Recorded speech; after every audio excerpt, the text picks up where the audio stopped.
Today on Breaking Relics, we are going to discuss the future and the past. Learning from the past to explore our future. One of the things I want to do with this series, the main thing, is to explore broader ideas on life, but through the media that we consume and absorb. And a lot of it for me is going to be older, stuff I grew up with, or stuff that I'm just visiting for the first time but has been around for a while. So I've been getting back into reading my comics for a bit, and I got into the Age of Apocalypse series. And I want to do a series discussing quotes and what they mean to me.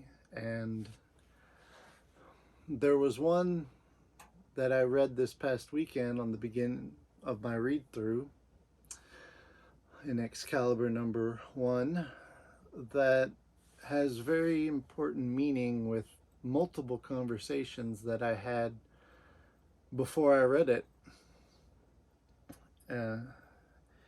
And for the series of this, the main thing you need to know is it's a very apocalyptic world. Professor Xavier died early, and Magneto took over trying to be the hope for the world. And so in this book, Magneto is talking to one of his X-Men, and the quote was, "We all need a future we can look forward to." It's not even the most profound statement. It's not even that complicated. It's something that, most people just think, oh, they have thoughts, they have dreams. Even if it's small things, they look forward to a meal, they look forward to going out. But everybody looks forward to the future in general. Most people do. But not everyone. And that can be a struggle. I had 2 conversations this past weekend to highlight this. And so the timing was interesting to me. One of them was with a very close friend of mine. And I'm not going to go into their story. That's not my place. I'll just say that they are currently struggling with trying to find things in the future to look forward to. That's actually how our conversation was about. It was literally some of those words, which a day later, I'm reading this comic where a character is just pointing out that universal truth. The timing I found was very harmonious. But the other conversation I had was I went into an old vintage toy store that we have in town. And I got into a discussion with the owner. And the thing that was interesting about that conversation was this man could have been, he was a doppelganger for my father. But he also, easily could have been a brother, a sibling.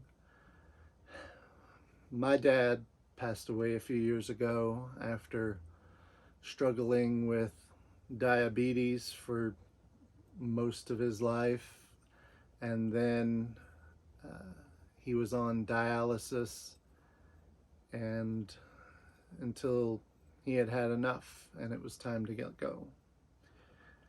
And he died 3 years ago almost, at the age of 66. This man I met is 70, diabetic, on dialysis, like my father, lost one of his legs to his diabetes, like my father,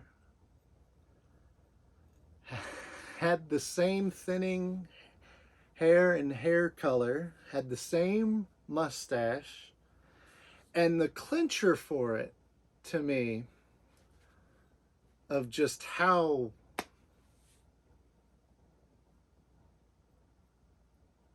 not scary, but how strange the situation ended up being. He was wearing a big jean jacket, bright blue, like my dad always wore. And that was, we started the conversation a little bit about that, but he had been discussing dialysis with somebody. And we had gotten, we talked about my dad and his experiences. And he was talking about, well, you know what? He was so hopeful. And even though he says he's been in pain most of his life, the man was saying, he has God, he has his wife, he has his business that he's had for 27 years. And so even with all the struggles, he's happy with that. And so that gave him something to look forward to keep going, to keep up the dialysis. And it just made me think about my dad, who, again, he had a lot of the same. He went on dialysis to spend more time with family and to be here. And for several years, it was working. But then it started to drain on him. But there was a couple other big things that I think changed it, the difference to my father and where this man is currently on his journey. One was his neuropathy in his hands was getting so bad that he couldn't feel, and he had had a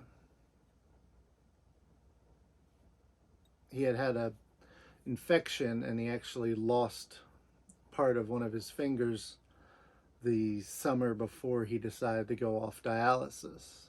And the combination of those two, kind of some of the few things he enjoyed to do while was sitting and piddling around with his electronics, surfing the internet, reading up on stories, and it gave him a connection to the outside world. Hold on. And so that kept him going. And then once he was losing the feeling and his finger, he couldn't even do that. And so he was just feeling down, depressed. His bad days were outnumbered. Like as he explained it, he used to go from having a couple bad days, and then he had several good days on the dialysis, to just having bad days. So you could see he didn't have any more hope for the future. And so that's why he decided it was his time. And, there's a lot of us currently of my generation, friends of mine, who all are fighting to have that hope, but the world keeps bogging a lot of us down, and hope seems to be in short supply, and it is very much needed. So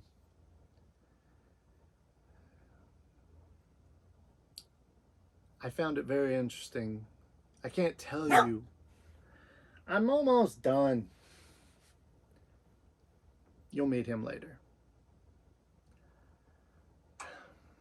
The timing of reading that after my discussion with my friend and after meeting my father's doppelganger was very interesting. And it's got me to thinking about hope and my plans for the future. It also helped me get up the nerve to stop thinking about doing a YouTube channel and to just do it. I mean, what's going to happen? Nobody watches it? Nobody's, But But hey, I might get some people who find what I say interesting and go from there. But yeah.